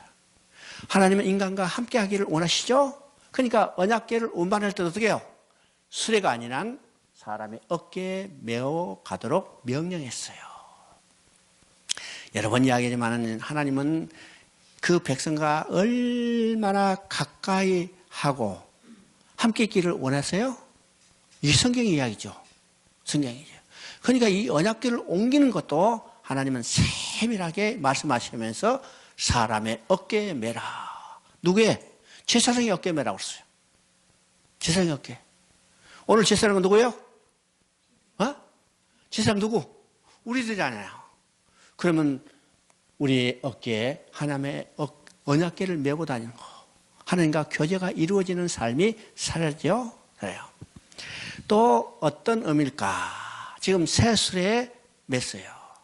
다윗의 생각은 내가 하나님의 언약궤를 옮기는데, 야, 새 수레에서 큰 건사한 잔치, 큰 이벤트를 하면 뭐예요? 내가 참 권위가 세겠구나. 이런 생각이 다윗의 마음속에 있는 겁니다. 그렇죠? 자, 이것이 인간이 어떻게 해요? 창세 이래 교만한 마음이 들어서 자기를 드러내고 싶어하는 마음입니다. 그렇죠? 여기들 다 여러분 드러내고 싶어 하죠? 그래 안 그래요? 뭔가 드러내고 싶어서 여자들도 머리가 퍽 올라가죠. 다 자기를 드러내고 싶은 생각이에요. 다윗도 지금 왕이 올라서 천일을 하는데 그 백성이 얼마나 그 권위를 드러내고 싶어 해요? 그래서 맛있게 만든 새 수레로 이끌고 가겠어요. 다윗이 얼마나 교만한가. 그 역군이 몇 만이라고 했어요? 몇 만? 3만. 여러분 보세요. 수레 하나 끌고 가는데 3만이 옆에 있다면 얼마나 될까요? 얼마나 근사할까? 얼마나 웅장할까? 이것을 통해서 다윗의 마음속에 뭐가 있어요? 자기를 드러내고자 하는 교만한 마음이 있어요. 교만한. 그래서 새 수를 끌어가다가 이게 우사가 잡자 죽었어요. 왜일까요? 하나님의 괴는 인간이 만져서는 안 돼요. 가까이 가서는 안 돼요. 왜요? 지금 우사도 누구요? 죄인이요. 죄인이 하나님을 만나면 죽어. 그래서 걔를 만지면 죽어요. 그죠? 그래서 우사가 죽었어요. 우리가 다윗이 교만한 것을 무엇을 통해서 보는가? 우사가 죽자 성경에 보면 다윗이 마음에 분한 마음이 생겼다고 그랬어요. 소리야. 그렇죠? 내가 이렇게 멋있게 해서 하나님의 기회를 옮겼는데 왜 그 옮기는데 잡으려면요 가만히 있지? 우사가 죽었을까? 우사를 죽였을까? 이게 분한 마음이 생긴 거예요. 분함에. 하나님의 뜻을 제대로 이해하지 못한 상태를 우리가 보게 되죠. 그래요. 그것은 다윗이 자기를 드러내고자 하는 마음이 거기서 있었다는 거예요. 분한 마음이 생긴 게 아니라 어떻게 해요? 하나님의 뜻을 즉각 깨닫고 그 자리에서 엎드렸어야 하는데 우사가 죽자 그 마음에 분한 마음이 생겼다는 것은 다윗의 마음속에 뭐가 있어요? 자기를 드러내고자 하는 교만한 마음이 있었다는 겁니다. 있었다는 거죠. 자, 이것은 다윗의 이야기가 아니라 어떻게 해요? 오늘 우리의 이야기예요. 우리의 이야기죠. 자, 뒤에 보면요. 이 사건이 있는 후에 어떻게 해요? 다윗은 하나님의 말씀대로 제사장들의 어깨에 언약궤를 메고 오는 것을 우리가 보게 됩니다. 보게 되죠. 언약궤를 제사장 어깨에 메고 온다는 것은 어떠면 참 힘들고 초라할지도 몰라도 하나님 그 방법을 통해서 하나님과 교제하기를 원하시는 하나님의 마음을 드러내신다는 거예요. 그러죠. 우리 이제 뒤에 보면요. 16절부터 23절 보면 자, 이 언약궤가 운반해 올 때 다윗이 그 앞에서요. 바지가 벗어질 정도로 기뻐하며 찬양했다고 했어요. 기뻐하며 찬양했죠? 그럴까? 지금 하나님의 언약궤가 돌아오는 것은 그렇죠. 그것 때문에 어찌할 바 모르고 기뻐하며 즐거운 모습을 그대로 표현하고 있습니다. 표현하고 있죠? 근데 반대로 자기 아내 미갈은 어떠해요? 다윗을 보고 비웃었다고 했어요. 조롱했다고 했어요. 그때 어떻게 해요? 지금 미갈은 육에 속한 사람이기 때문에 미갈은 다윗이 하나님 앞에서 옷이 벗어질 정도로 제가 기뻐 뛰는 모습을 보고 이게 조롱했죠. 그래서 미갈은 하나님으로뿐만 아니라 다윗으로부터 영원히 이게 떨어지게 돼요. 떨어지게 돼요. 자, 다윗은 어떤 사람인가? 영에 속한 사람이고 미갈은 육에 속한 사람이에요. 육에 속한 사람이에요. 우리가 어떤 사람이 될까? 하나님의 기회가 올 때 우리는요, 자기의 체면을 불구하고 하나님 기뻐해야 해요. 기뻐해야 해요. 그죠? 7장은 우리가 잘 아는 바와 같이 어떤 것이냐? 7장은 다윗 언약이에요. 다윗 언약이죠? 자, 다윗 언약. 7장은 이제 언약궤를 다 이제 옮겨서 안치했어요. 그죠? 안치했어. 그럼 그때 성막이 모세가 지었던 성막 같은 거죠. 그죠? 모세가 지었던 성막. 모세가 지었던 성막은 어떤 것일까? 우리가 이제 여러분 실제로 이 성막에 실물 비슷한 것을 보면 정말 초라해요. 아무런 볼품이 없죠. 성막의 크기가 어떻게 됐어요? 성막의 크기, 전체 크기가 25m, 50m예요. 그죠? 25m, 50m는 요새로 봐서 건물이 큰 건물이요, 적은 건물이요. 별로 안 커요. 25m, 50m. 그죠? 자, 그게 성막이 어떻게 생기는가? 세마포로 쳐졌죠. 세마포로 쳐지고, 기둥 60개 박아서 세마포로 쳐지고, 더 그 가운데 성소에 있는 부분은 어떤 것이요? 성소에 있는 부분은 그 밖에가 해달의 가죽으로 입혀졌다고 했어요. 그러면 해달의 가죽은 어떤 색이요? 해달 가죽? 나도 못 봤지만은 그림에 보면 시커매. 그냥 회색으로 돼 있어요. 회색. 요새는 모피 기술도 참 발달했죠. 기가 막히지만은 그때 당시 모피 기술을 어떻게 했어요? 그냥 가죽 벗개가 아니라 말려놓은 그대로 그게 해달이 가죠. 그곳으로 천막을, 지붕을 입혔으니까 그 모습이 어떻게 해요? 정말 볼품이 없어요. 저는 20년이 넘은 세월에 지금 저기 남양만에 가면 할빈교회가 있었죠. 지금도 있어요. 할빈교회 누가 심의했냐? 김진홍 목사가 심의했어요. 그죠? 김진홍 목사가 심의할 때 김진홍 목사가 처음으로 이스라엘에서 원자재를 다 도입해가지고 거기다가 실물 크기의 성막을 만들어 놓은 게 있어요. 지금 이제 세월이 다 지났으니까 다 낡아가지고 없었을 거예요. 그때 성막을 한번 구경하러 갔어. 근데 성막을 제대로 찾지 못했어요. 한눈에 찾지 못해. 왜요? 다 시큼시큼하니까 어디가 어딘지 몰라. 그죠? 이것이 성막의 모습이에요. 실제의 모습이죠? 다시 언약궤를 운반해놓고 성막에다가 안치해놓고 보니까 어떻게 해요? 자기는 백양목으로 궁을 짓고 화려한 곳에서 나라를 통치하는데 언약궤를 옮겨놓을 때 성막을 보니까 어떻게 해요? 지금 이야기한 대로 시큼시큼하게 아무 볼품이 없어. 그래서 죄송한 마음이 들었죠. 죄송한 마음이 들어서 야, 내가 하나님의 성전, 성막을 잘 지어야겠다. 이런 생각을 가지고 있어요. 그때 그 밤에 하나님께서 나단 선지자를 통해서 뭐라고 말씀하신가? 자, 7장 1절부터 5절까지 읽어봅니다. 7장 1절부터 5절. 여호와께서 주의 모든 원수를 무찌르사 왕으로 공의 평안히 살게 하신 때 왕이 선지자 나단에게 이르되 볼지어다 나는 백양목궁에 살거늘 하나님의 궤는 휘장 가운데 있도다. 나단이 왕께 아뢰되 여호와께서 왕과 함께 계시니 있는 것을 넣어서 그 밤에 여호와의 말씀이 나단에게 임하여 이르시되 가서 내 종 다윗에게 말씀하시기를 여호와께서 이같이 말씀하시기를 내가 나를 위하여 내가 살 집을 건축하겠느냐. 자, 이건 지금 5절을 다시 읽습니다. 가서 내 종 다윗에게 말하기를 여호와께서 이와 같이 말씀하시되 내가 나를 위하여 내가 살 집을 건축하겠느냐. 그렇죠. 자, 11절 한번 읽어봅니다. 11절. 전에 내가 사사에게 명령하여 내 백성 이스라엘을 다스린 때와 같지 아니하게 하고 너를 내 모든 원수에서 벗어나 편히 쉬게 하리라. 내가 여호와가 또 내게 이르노니 여호와가 너를 위하여 집을 짓고. 그렇죠? 그럼 이제 5절과 11절을 연결하면 어떻게 해요? 지금 다윗에게 지금 하나님 말씀 왔습니다. 내가 나를 위하여 내가 살 집을 짓겠느냐. 이 말은 뭐예요? 다윗 내가 나를 살 집, 하나님이 살 집을 짓겠느냐 이 말이죠? 아니다. 11절에 보니까 하나님께서 다윗 내가 살 집을 지어주시겠다 하겠습니다. 이것은요 하나님의 구원 계획이요. 그렇죠? 하나님의 구원 계획이요. 우리가 하나님의 계실 하나님의 집을 지어주는 게 아니라 어떻게 해요? 하나님께서 우리가 살 집을 지어주시는 거예요.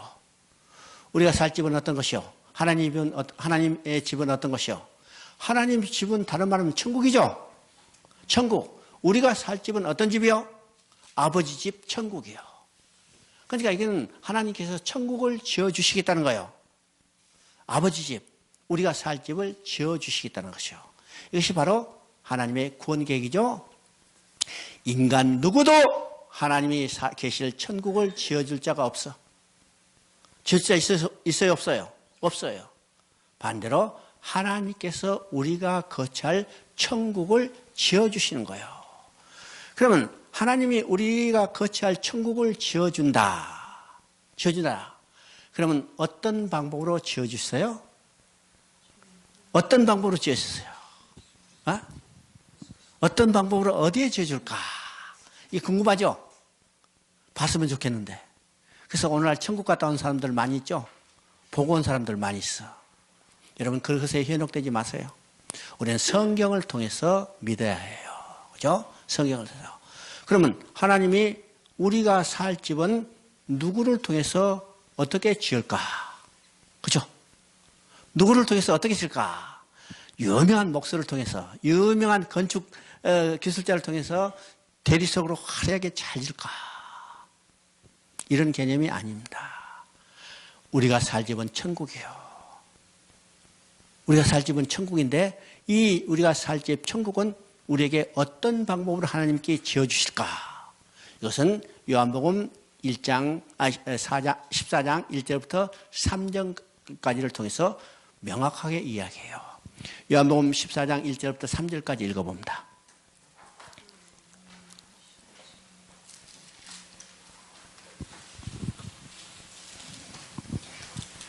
자, 읽어봅니다. 시작.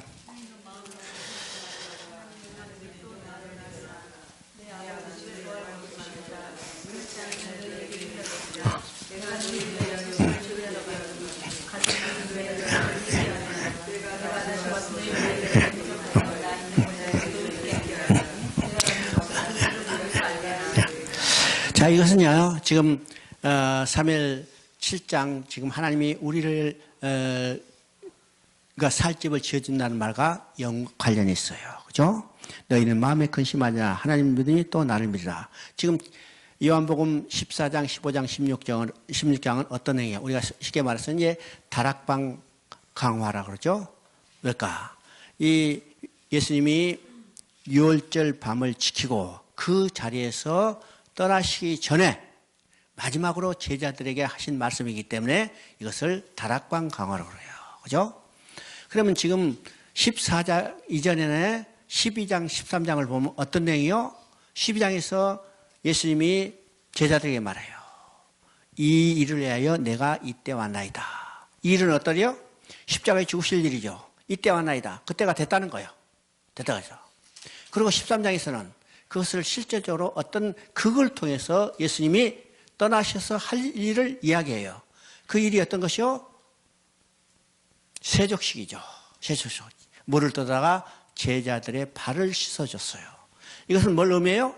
예수님이 십자가에 죽으심으로 창의 허리가 찔려서 그 허리에 찔린 허리에서 흐르는 물과 피로 우리의 죄와 허물을 씻는 것을 이 세속식 장면으로 드러내 주셨죠. 그죠? 그럼 이건 뭘 의미해요? 예수님이 십자가에 죽으실 일이요. 자, 제자들은 이 사실을 알죠? 이 밤이 지나면 예수님은 우리를 떠나서 십자가에 죽으시겠구나. 그래서 그들이 걱정하겠어요? 걱정하지 않겠어요?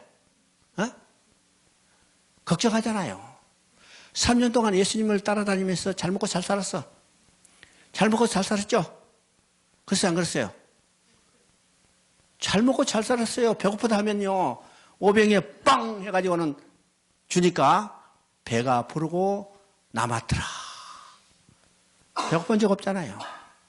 또 안진병이 일으키고 귀신 쫓아니까 우리 선생님이야. 어깨에 힘이 들어갔죠. 잘 먹고 잘 살았어요. 그런데 그 주님이 떠났어요. 야, 우리 예수님 떠나면 어떻게 먹고 살지? 걱정하잖아요. 걱정해서 어떻게 해요? 예수님 십자가 죽다 다 도망가 버렸어요. 어디로? 먹고 살기 위해서 다 자기 고향으로 가버렸죠. 이 모습입니다. 그래서 제자들이 예수님을 떠나시는 것을 어떻게 먹고 살까 걱정할 때 예수님이 뭐라고 해요? 천마리가 근심하지 말라. 걱정하지 말라. 그리고 지금 중요한 말을 합니다. 내가 가서 너희의 있을 곳을 예비하면, 그렇죠? 내가 가서 너희 있을 곳을 예비하면, 그러면 우리의 있을 곳은 어디요? 우리 있을 곳은 어디요? 천국 아버지 집이요. 이것이 우리의 있을 곳이요. 내가 가서 너희 있을 곳을 예비하면, 여기서 중요한 말입니다. 내가 가서 너의 있을 곳을 예비하면, 여기서 간다고 그랬어요. 가. 어디로 가? 좋은 남양터에 가서 좋은 대리석으로 집을 짓는 게 아니라 어떻게 해요? 십자가로 가서. 그죠? 십자가로 가서 거기서 피 흘려 죽으면, 십자가 가서 내가 피 흘려 죽으면 너희 있는 곳을 예비하고, 이 말이죠. 예수님이 십자가 가서 피 흘려 죽지 않으면 우리 있을 곳은 절대로 예비되지 않아. 그렇죠? 예수님이 십자가에 피 흘려 죽으셔야만 우리는 우리의 죄가 사함을 받고, 우리가 죄가 사함을 받았기 때문에 이제는 하나님 앞으로 나아가서 하나님과 함께 영원히 살 천국이 마련되는 거예요. 마련되는 거죠? 그래서 너희 있을 곳을 예하면 내가 다시 너희 있는 곳으로 너희를 영접하리라. 이것이 하나님의 구원 계획입니다. 하나님은요, 이 땅에 살고 있는 자기 백성을 하나님 앞으로 인도하기 위해서 다시 오셔요. 그렇죠? 예수님 다시 오셔요? 안 오셔요? 다시 오세요. 내가 다시 와서 너희를 내 있는 곳으로 영접하리라. 이게 하나님의 구원 계획입니다. 구원 계획이죠? 그래서 지금 다윗에게 이야기합니다. 내가 나를 위하여 집을 짓 거니나? 아니다. 내가 하나님이 다윗 너희를 위하여 집을 지을 거다. 이것이 하나님의 구원 계획입니다. 구원 계획이죠? 오늘도 하나님은 우리가 있을 집을 짓기 위해서 쉬지 않고 일하시는 하나님, 쉬지 않고 일하시는 하나님인 것을 우리가 알아야 해요. 그렇죠? 자, 7장 6절 한번 읽어봅니다. 사무엘서로 사무엘하 7장 6절.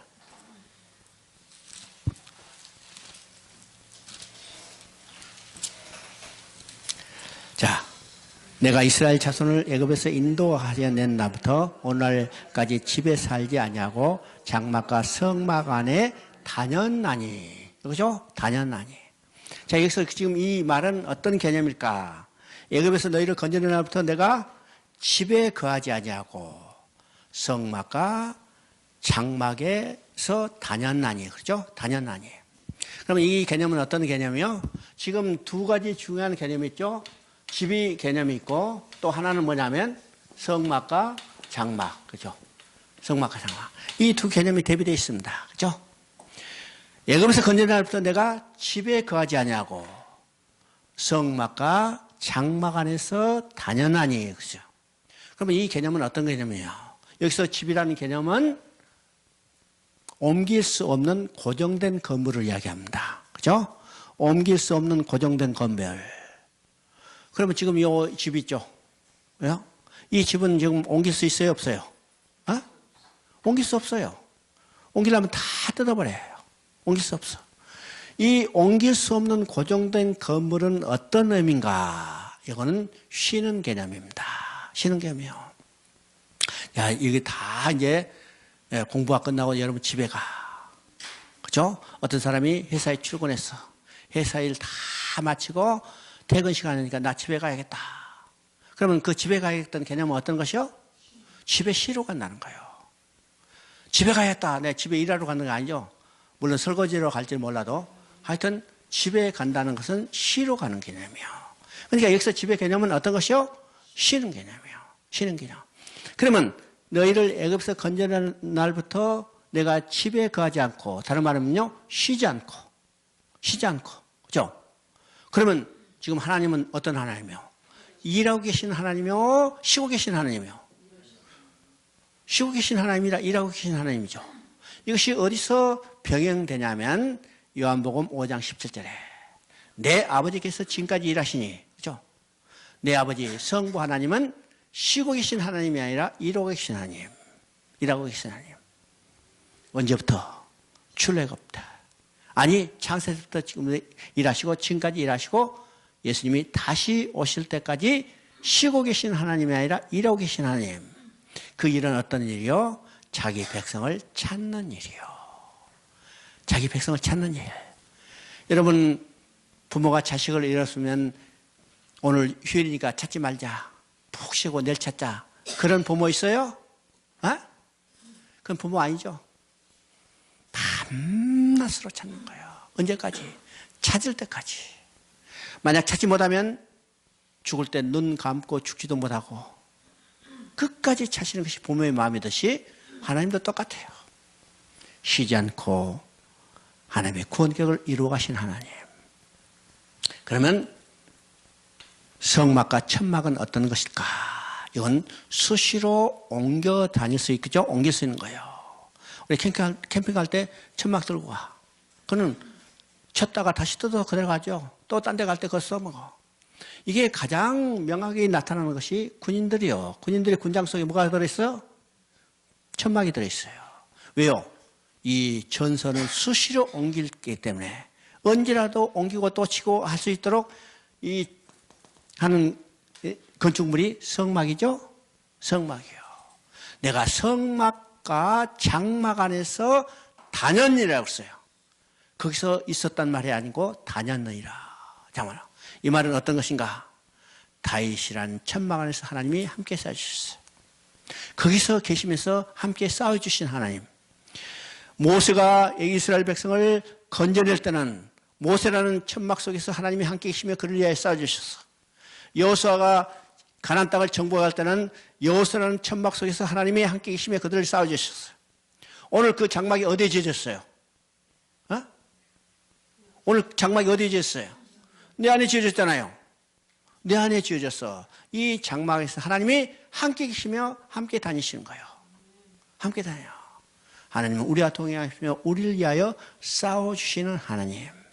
야, 이제 12절부터 16절까지 한번 읽어봅니다. 12절부터 16절까지.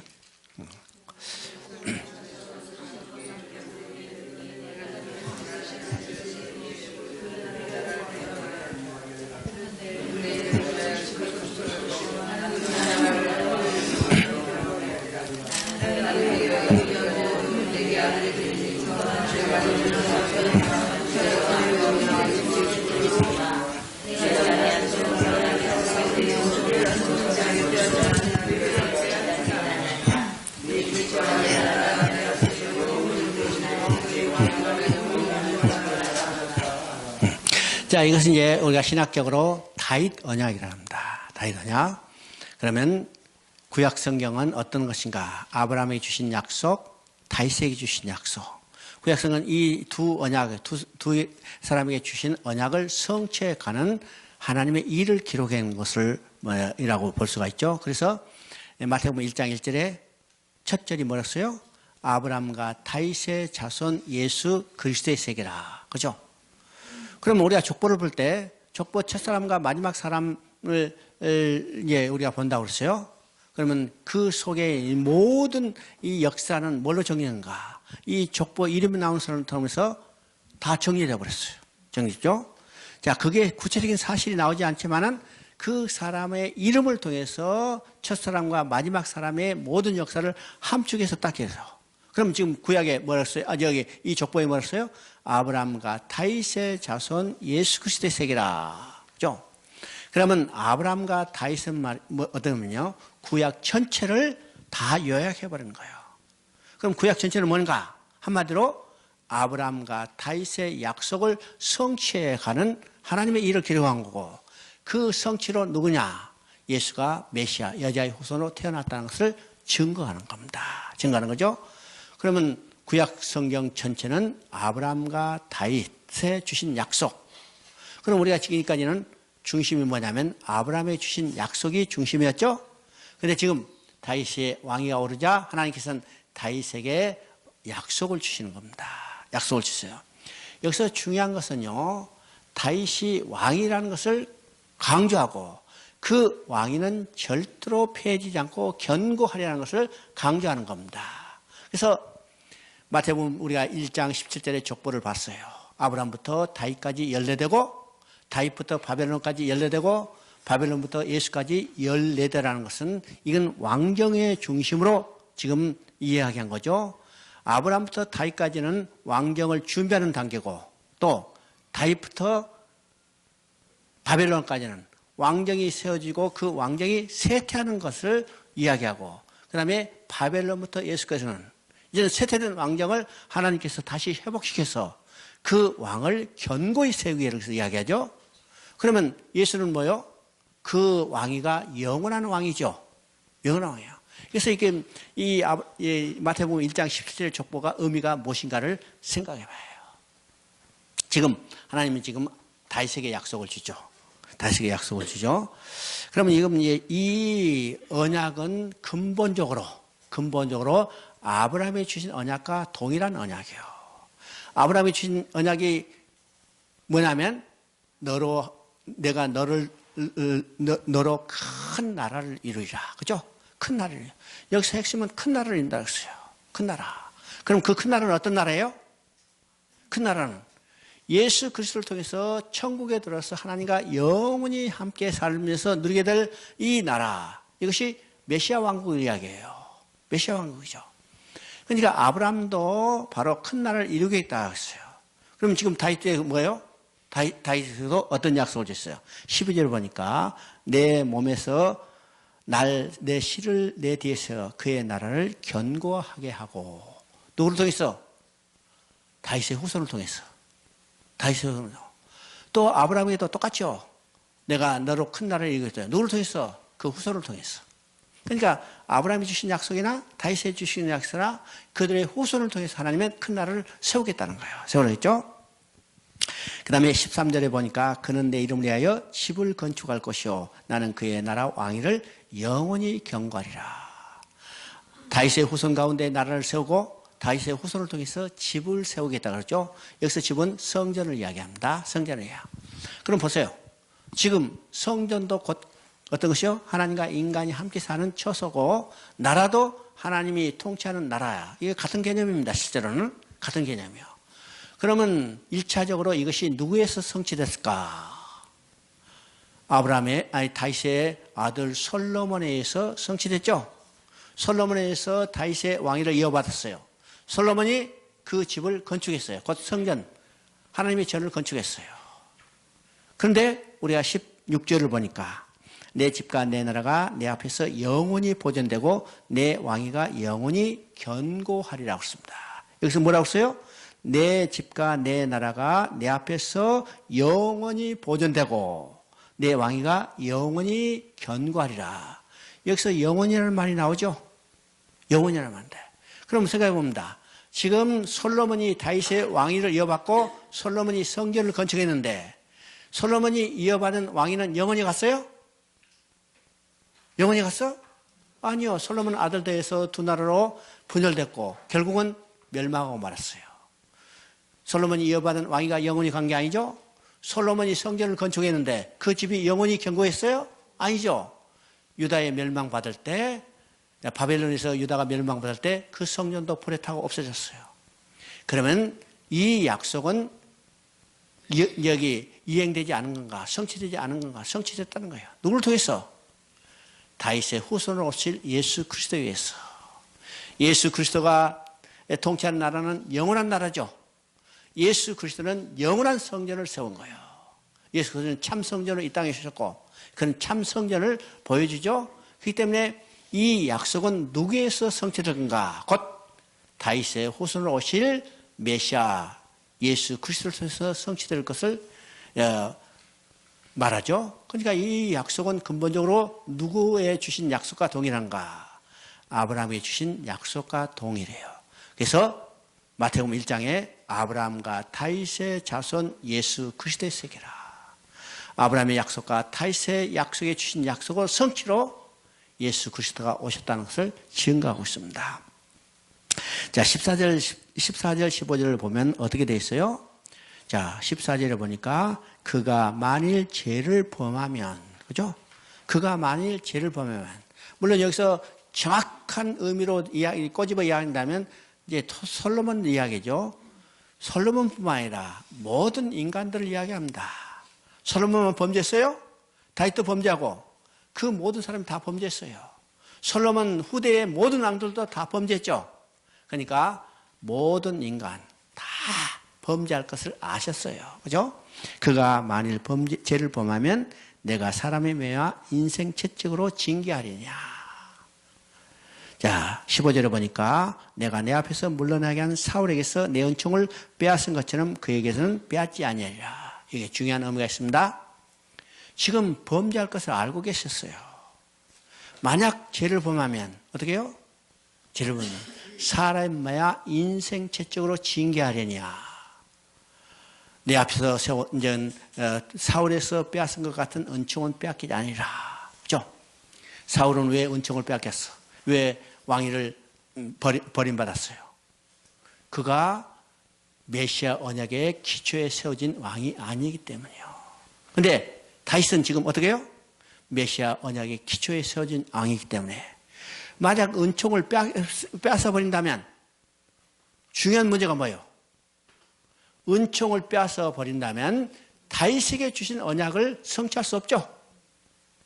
다윗에게 주신 언약을 성취할 수 없기 때문에 다윗이 범죄한다 하더라도 은총은 빼앗잖아.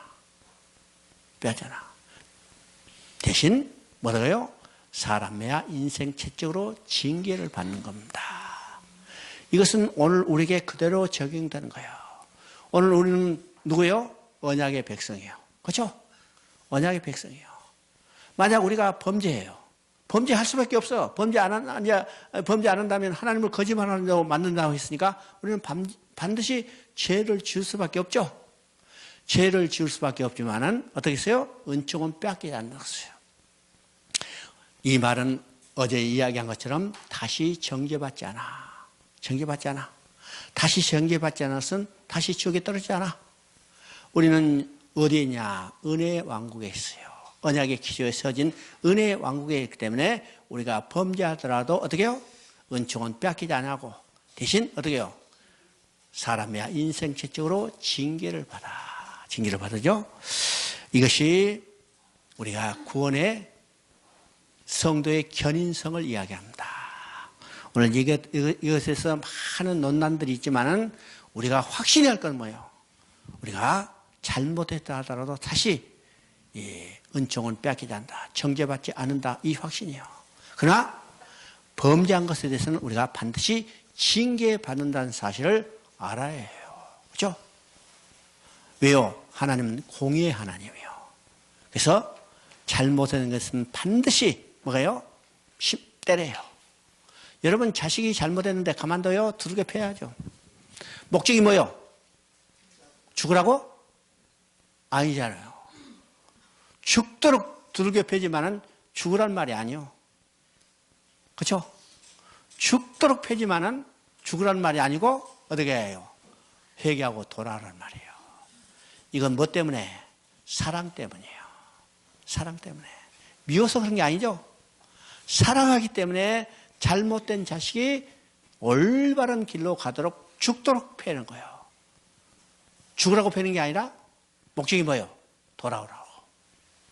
그래서 우리가 범죄하면 하나님의 징계가 있어요. 그 징계는 목적이 뭔가? 죽으라는 게 아니라 뭐예요? 돌아오라는 거예요. 사랑이라는 사실을 우리가 분명히 알아야 합니다. 뭐죠? 자, 18절부터 29절까지는 이제 다윗이 이 약속을 받고 감사하는 말입니다. 감사하는 말이며. 그럼 18절에 보니까 18절 한번 읽어봅니다.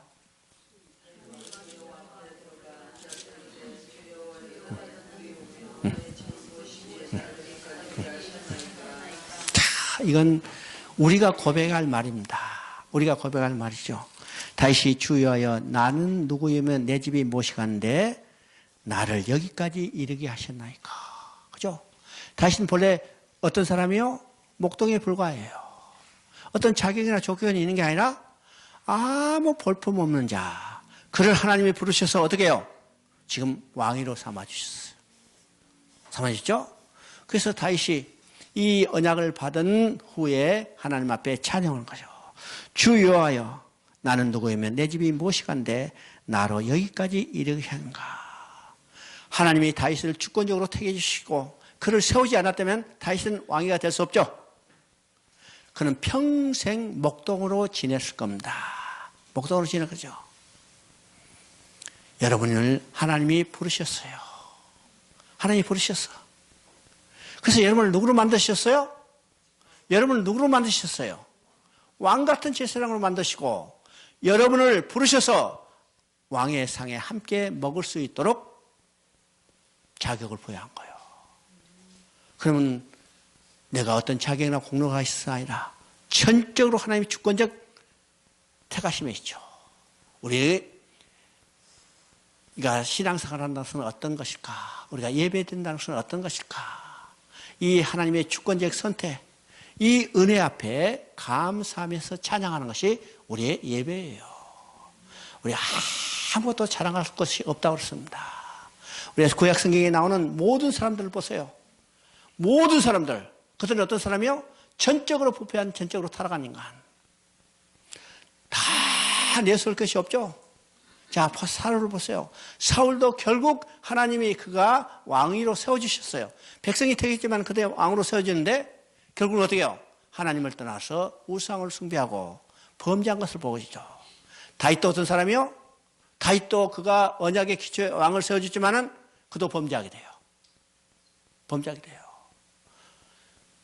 성경에 나오는 모든 왕들은 다 하나님을 배반하고 범죄했던 이력들이 있어요. 그죠? 어떤 왕도. 그러니까 이것을 보여서 뭐냐? 우리가 전적인 타락한, 전적인 부패한 인간들의 내 자신의 모습을 봐야 해요. 이런 자를 버리지 않으시고 하나님이 택하셔서 뭐요? 왕 같은 제사장을 만드시고, 아니 하나님의 아들로 만들으시고 하나님의 상에서 함께 먹고 마시고 즐길 수 있도록 만들어 주시다는 것이 얼마나 큰 은혜인가를 우리가 생각해 봐야 합니다. 21절에 보니까 21절 한번 읽습니다. 7장 21절.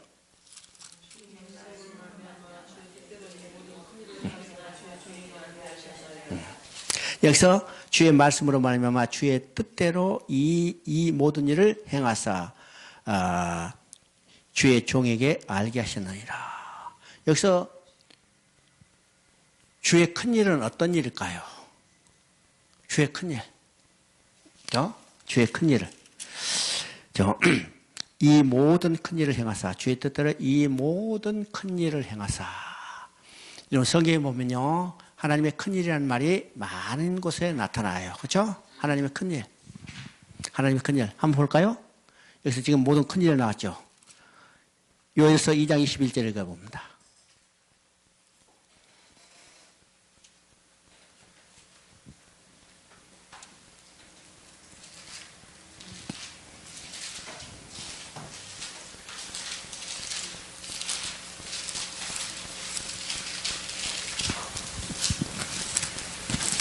요에서 2장 21절. 땅이 두려워하지 말고 기뻐하며 즐거울지라 여호와께서 큰 일을 행하셨습니다. 여기도 큰 일 나오죠? 그 다음에 예레미야 33장 3절.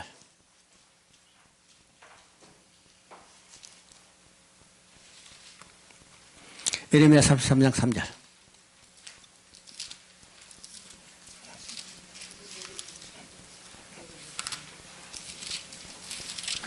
자, 읽어봐요.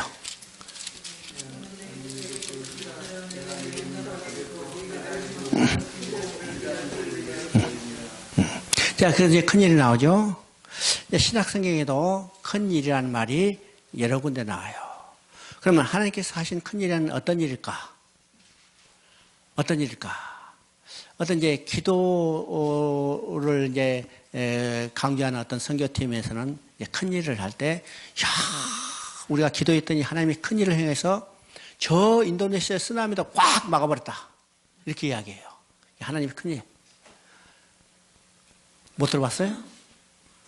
못 들은 게 다행이에요. 그죠? 그래서 우리가 생각할 때 큰일 하면요, 어떤 기적과 이사를 행한 것을 큰일로 생각한다. 큰일로 생각해요. 쓰나미가 밀려오는 것을 막았다. 지금 7.0 될 진지를 5로 막았다. 이게 큰일로 생각하고, 안지병이를 일으켰다, 무리를 갔다, 이런 것을 큰일로 생각하지만은, 하나님께 그것이 큰일이요, 큰일이 아니요? 하나님께 그게 큰일이요, 큰일이 아니요? 큰일 아니요. 여러분, 무에서 유로 우주 만물을 창조했던 하나님이 쓰나미 밀려오는 거 하나 손으로 못 막겠어요? 이건 큰일이 아니요. 우리는 그것을 큰일로 생각하지만은, 하나님께서 가장 큰 일은 어떤 일일까? 여러분, 자녀를 잃어버린 부모에게 가장 큰 일은 어떤 일이에요? 자녀를 잃어버린 부모에게 가장 큰 일은 어떤 일이요? 자녀 찾는 일이요. 그죠? 여러분 자식이 잃어버렸다. 그러면 그 부모는 어떻게 해요? 지금까지 하던 사업 다 따르세요. 그죠?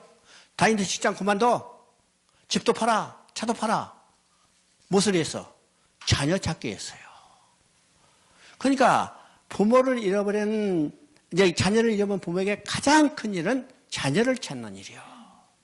그러면 하나님께 큰 일은 어떤 일이요? 똑같죠? 잃어버린 자기 백성을 찾는 일이요. 잃어버린 자기 자녀를 찾는 일이요. 이것이 하나님께 큰 일이에요. 하나님은 누구에게 큰 일을 베푸셨어요?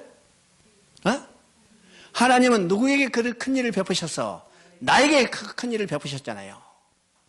나를 잃어버렸다가 다시 찾으셨어요.